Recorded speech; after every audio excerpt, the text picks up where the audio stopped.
안녕하세요. 오늘은 이리노테칸에 대해 설명을 드리려고 합니다. 이리노테칸의 상품명, 회사에서 붙여준 약의 이름은 이노테칸, 이리노, 또 이리테신 등이 있고요. 환자분들 따라서 나는 캄토프 주사 맞는데요, 혹은 캠프토 맞는데요 하시는데 모두 동일한 성분의 항암제를 의미한다고 보시면 될 것 같습니다. 이 약의 국내의 허가 적응증을 살펴보도록 하겠습니다. 이제 식약처 허가에 따르면 직장암 또는 결장암 또는 위암, 소세포 폐암, 또 비소세포 폐암 등이 제시가 되고 있습니다. 하지만 식약처에 기재된 것을 제외하고도 우리가 중추신경계 암이라던가 신경모세포종, 유익육종, 식도암 등 다양한 암 중에서 많이 쓰이고 있는 항암제라고 알고만 계시면 좋을 것 같습니다. 용법 용량 또한 다양한 암종만큼이나 다양하다라고 보시면 될 것 같은데요. 몇 가지만 살펴보면 이제 위암에서 시스플라틴과 병용해서 쓸 경우에는 3주에 2번, 미리그램 퍼 미터 제곱당 65가 추천이 되고요. 우리 라무시루맙이라고 해서 사이람자와 병용하는 경우에는 2주에 1번, 미리그램 퍼 미터 제곱당 150이 추천되고 있어서 그냥 용법 용량은 다양하구나 정도만 아시면 좋을 것 같습니다. 네 번째로는 FDA 박스형 경고문을 살펴보도록 하겠습니다. 이 박스형 경고문이란 의약품의 안전 관련 정보를 담은 경고문의 일종인데요. FDA, 미국 식약처에서 발표한 이리노테칸의 박스형 경고문은 골수 억제와 설사가 있습니다. 골수 억제라고 한다면 이제 환자분들 잘 아시는 면역력과 관련된 백혈구, 그리고 이제 지혈하고 관련된 혈소판, 산소 운반해주는 적혈구의 감소를 의미를 하고요.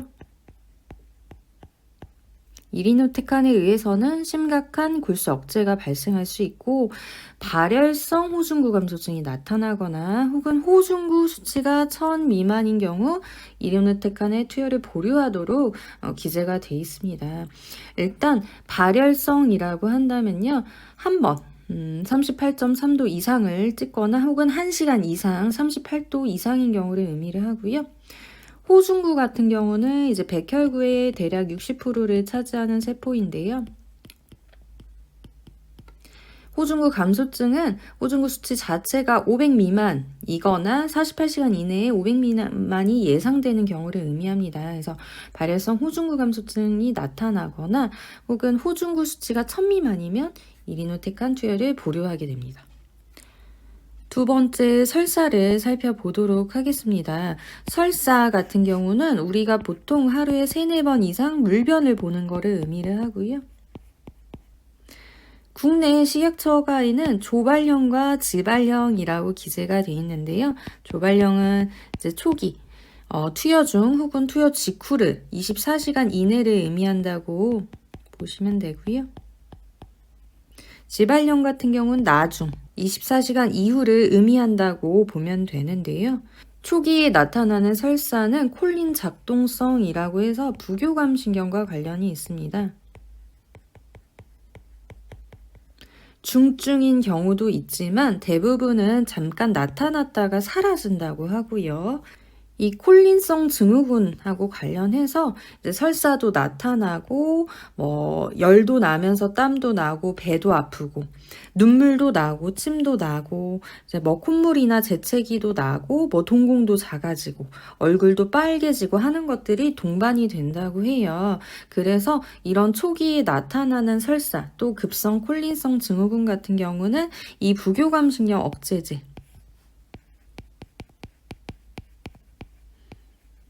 아트로핀에 의해서 예방되거나 치료될 수 있다고 써져 있습니다. 이리노테칸 맞고 나면 환자분들이 이제 주사 맞을 때 혹은 주사 맞고 나서 이제 침이 난다고 혹은 눈물이 난다고 하시는 경우가 있는데요. 이제 급성 콜린성 증후군과 관련이 있다라고 보시면 될 것 같고요. 초기 설사와 이런 증후군 등을 예방하기 위해서 우리 아트로핀 항상 미리 맞게 됩니다. 그리고 이제 나중에 나타나는 설사, 주사 맞고 24시간 이후에 나타나는 설사 같은 경우는 초기에 나타나는 설사에 비해서 이제 심각할 수 있다고 알려져 있어요. 그래서 이럴 때는 로페라마이드라고 하는 설사 멈춰주는 지사제, 즉시 치료해야 한다고 이제 써져 있습니다. 5번째로는 빈도가 높은 이상 반응을 살펴보도록 하겠습니다. 미국 식약처 FDA에 기재된 50% 이상 발생한 이상 반응은 이리노테칸을 일주 간격으로 투여했을 때는 이제 24시간 이후 나타난 설사가 88% 정도로 기재가 되어 있고요. 메스꺼움 구토도 각각 86%와 67%, 입맛이 떨어지는 것도 이제 55%, 24시간 이내에 설사하는 게 51%, 또 혈구 수치 관련해서는 백혈구 감소증 63%, 이제 빈혈이 60%, 호중구 감소증도 54%나 제시가 되고 있습니다. 지혈하고 관련된 혈소판 감소증은 이제 빈도가 높지는 않은 것으로 확인이 되고 있고요. 또 무력증도 76%, 복통도 57%, 그리고 탈모도 머리가 빠지는 것도 60%라고 기재가 되어 있습니다. 이리노테칸을 이제 3주 간격으로 투여했을 때는 초기에 나타나는 설사인지 나중에 나타나는 설사인지 기재가 되고 있진 않지만 설사가 84%, 탈모도 72%, 메스꺼움 구토도 각각 70과 62%로 기재가 돼 있어서 이리노테칸 맞을 때는 설사, 탈모, 그리고 메스꺼움 구토에 대해서 잘 아셔야 됩니다.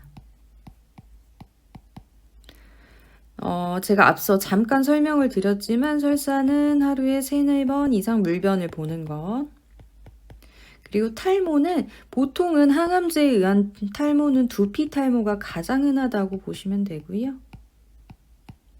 항암을 여러 번 진행했거나 조금 더 고용량을 맞았다라고 한다면 속눈썹이나 눈썹, 수염,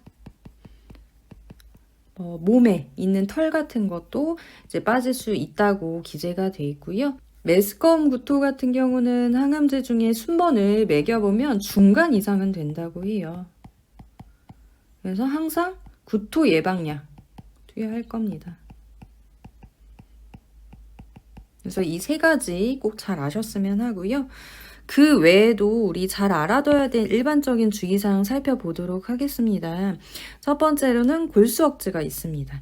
골수 억제 앞서 살펴보았듯이 백혈구, 적혈구 감소는 조금 흔한 것 같다 아시면 좋을 것 같고요. 두 번째로는 UGT1A128 혹은 6유전형을 갖고 있는 환자에서 호중구 감소 위험이 증가한다고 해요. UGT1A128 유전형은 사실 한국인들은 많이 갖고 있진 않아요. 문헌에 따라서는 5에서 12% 정도. 그렇지만 이 28 유전형을 갖고 있게 되면 이제 고용량 이리노테칸을 맞는 환자의 경우는 용량을 반으로 줄이거나 혹은 30% 감량을 하라고 기재가 돼 있기도 하고요. 6유전형을 갖고 있는 한국인 같은 경우는 보통은 한 15에서 22% 정도 된다고 하네요. 28보다는 좀 더 확률이 있기는 하죠. 하지만 이 6유전형을 갖고 있다고 해서 어떻게 감량하라 라고 하는 세부적인 지침이 있지는 않아요. 그래서 결론적으로는 호중구에 대한 면밀한 관찰이 필요할 수 있겠다라고 보면 될 것 같고요. 세 번째 일반적인 주의사항은 과민 반응이 있습니다. 약에 대해서 과민 반응이 있다면 그 다음엔 투약하지 못하겠죠. 그리고 이제 콩팥 장애, 신장이나 신부종 같은 경우는 구토를 심하게 한다거나 혹은 심한 설사 등에 의해서 체액이 손실되면서 콩팥에 부담이 될 수 있다라고 기재가 되어 있고요. 또 5번째로는 드물게 간질성 폐질환 등 같은 폐독성이 있을 수 있다고 합니다. 이 간질이라고 하는 게 폐포와 폐포 사이의 조직을 의미를 해요. 여기서 생긴 일련의 질환을 간질성 폐질환이라고 합니다. 그 다음으로 이리노테칸은 5일 연속 투여가 추천되지 않습니다. 특히나 플루오로우라실 OFU라고 하는 항암제와 함께 4주 간격으로 5일간 연속 투여하는 항암의 경우 이제 사망과 같은 치명적인 독성이 있을 수 있어가지고 추천되고 있지는 않고요.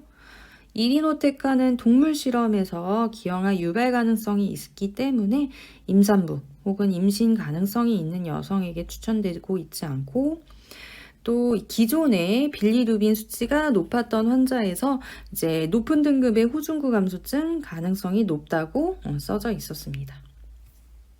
그래서 앞서 살펴봤던 부작용을 예방하기 위한 방법, 또 나타나더라도 잘 지나가기 위한 방법을 보려고 하는데요.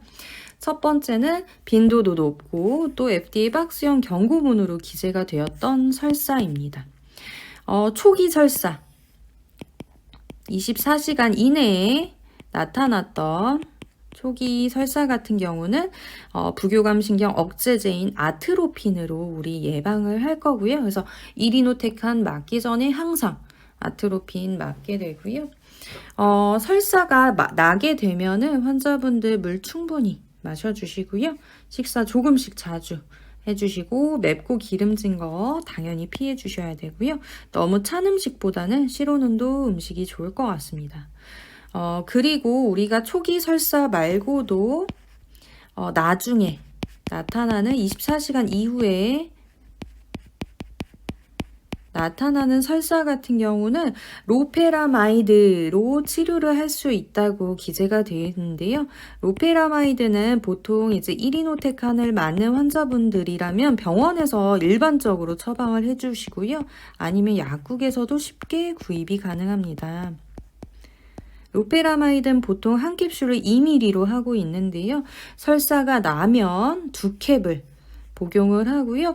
계속 물변이 지속된다 하면은 설사 멈출 때까지 2시간에 한 번씩 한 캡슐 복용하시면 되고요. 하루 최대 8개까지 복용이 가능합니다. 다만 이렇게 로페라마이드를 복용했는데도 설사가 멈추지 않는다거나 혹은 그냥 설사가 아니라 열이 나면서 설사가 난다거나 혹은 구토가 나면서 설사가 난다거나 설사의 빈도가 너무 심하다거나 혹은 설사가 이틀 이상 지속되는 경우에는 집에 있을 게 아니라 응급실에 가셔야 될 수 있습니다. 두 번째로는 탈모가 있습니다. 탈모는 확률이 꽤 높았었죠. 그래서 두피 탈모가 흔하다라고 제가 말씀을 드렸고요. 항암에 의한 탈모 같은 경우는 사실 예방법이 있지는 않습니다. 미국 같은 경우는 쿨링캡이라고 해가지고 두피를 차갑게 하면은 머리로 가는 혈류량도 줄고 항암제도 적게 돼서 머리가 덜 빠진다 하는 차가운 모자가 허가가 돼 있는데요. 아직 국내에서는 허가된 바가 없습니다. 그래서 탈모 자체를 받아들이는 게 참 중요한 것 같습니다. 이제 탈모 같은 경우는 빠르면 항암제 맞고 한 1, 2주 차에 시작이 되고요. 늦어도 수개월 이내에 시작이 됩니다. 그리고 항암이 다 끝나고 1에서 6개월이 지나서 회복이 됩니다. 다시 날 때는 머리카락이 색감과 질감이 이전과 차이가 있습니다. 내가 찍모였는데 곱슬이 되기도 하고요. 그 반대가 되기도 합니다. 내가 원래 검은 머리만 나던 사람인데 흰머리 나기도 하고요. 밝은 머리 나기도 하고요. 그 반대가 되기도 하는데요. 대부분 머리카락은 치료가 끝나면 잘 돌아온다고 합니다. 세 번째로 메스꺼움 구토. 메스꺼움 구토도 확률이 꽤 높았었죠. 그래서 항암제 중에 제가 순번을 매겨보면 중간 이상이라고 했어요. 그래서 항암하기 전에 항상 구토 예방약이 처방이 나고요. 이게 알약이 되기도 하고 주사약이 되기도 해요. 미리 잘 투여를 하시면 될 것 같고요. 또 구토 날 때 드세요, 메스꺼울 때 드세요 하는 상비약 주셨다면 집에서 증상 있을 때 참지 마시고 약 복용하면서 잘 넘어가시면 됩니다. 네 번째로 골수 억제 같은 경우는 빈도도 높았고 우리 FDA 박스형 경고문으로 기재되었던 이상 반응입니다. 혈구수는 병원 올 때마다 체크를 합니다. 절대 모르고 지나갈 수가 없습니다. 이 환자분들도 잘 아시겠지만 백혈구, 면역 관련해서는 위생관리 철저하게 해주시고요. 사람 많은 곳은 꼭 피해주시고 백화점, 대중목욕탕 이런 데는 꼭 피해주시고 마스크 잘 쓰시는 거 잘 알고 계실 것 같고요. 혈소판, 지혈 관련해서는 항상 다치지 않도록 날카롭고 뾰족한 것도 꼭 피해 주시고요. 뭐 감염 위험도 있겠지만 혹시나 다쳤을 때 내가 혈소판 수치가 낮으면 피가 안 멎을 수도 있겠죠. 극단적인 상황에서. 그래서 항상 다치지 않도록 조심해 주시고요. 너무 무리한 운동이나 활동 같은 것도 다칠 만한 행위 같은 것도 꼭 피해 주시고요. 적혈구 산소 운반해 주는 세포죠. 피곤하면 쉬시는 거 도움 정말 많이 됩니다. 다섯 번째는 UGT1A1의 유전형과 관련된 부분이었습니다. 사실 이 부분은 환자분들께 말씀을 드리는 게 너무 과한 게 아닐까라고 고민을 했던 부분인데요. 미국 식약처에 기재가 되기도 했고 정말 드물게 질문을 주시는 분들이 있어서 이제 충분히 설명을 들으시면 염려는 안 하실 거라고 생각이 돼서 이제 기재를 해 두었습니다. 그래서 앞서 살펴보았듯이 28이나 6 유전형을 갖고 있으면 호중구 감소 위험이 증가한다고 되어 있는데요. 28과 6 유전형 검사를 해야 되냐에 대한 지침은 사실 명확히 있지는 않습니다. 암진료 가이드라인에 따라서 다르게 제시를 하고 있고요. 한국인이 많이 가지고 있는 이 6 유전형 같은 경우도 유전형을 갖고 있다고 해서 어떻게 감량하라고 하는 딱 지침이 있지는 않기 때문에 결론적으로는 호중구에 대해서 면밀하게 모니터링을 하는 게 최선인 것 같고요. 다만 이게 아니더라도 이 유전형과 별개로 병원 올 때마다 우리 혈구수 면밀하게 확인을 합니다. 절대 모르고 넘어갈 수가 없습니다. 여섯 번째 과민 반응. 그래서 관련해서는 주사 맞을 때 혹은 주사 맞은 직후에 가렵다, 빨개진다, 두드러기가 올라온다, 혹은 숨이 차다, 답답하다 이런 거 있으면 선생님께 빨리 얘기를 주셔야겠죠. 그리고 이런 과민 반응이 명확하게 되면 다음에는 이리누테칸을 투여하지 않게 됩니다. 콩팥이나 간 부담 관련해서도 병원 올 때마다 피검사 시행을 하고 있고요. 폐독성, 특히 간질성 폐질환 관련해서는 너무 숨이 차진 않은지, 예를 들어서 침대에서 일어나려고 한다거나 세수하려고 할 때 숨이 찰 만한 상황이 아닌데도 숨이 찬다거나, 혹은 마른 기침 같은 게 자꾸 난다거나 열이 난다거나 하는 등의 증상이 있으시면 선생님들께 꼭 얘기를 주셔야 될 것 같고요.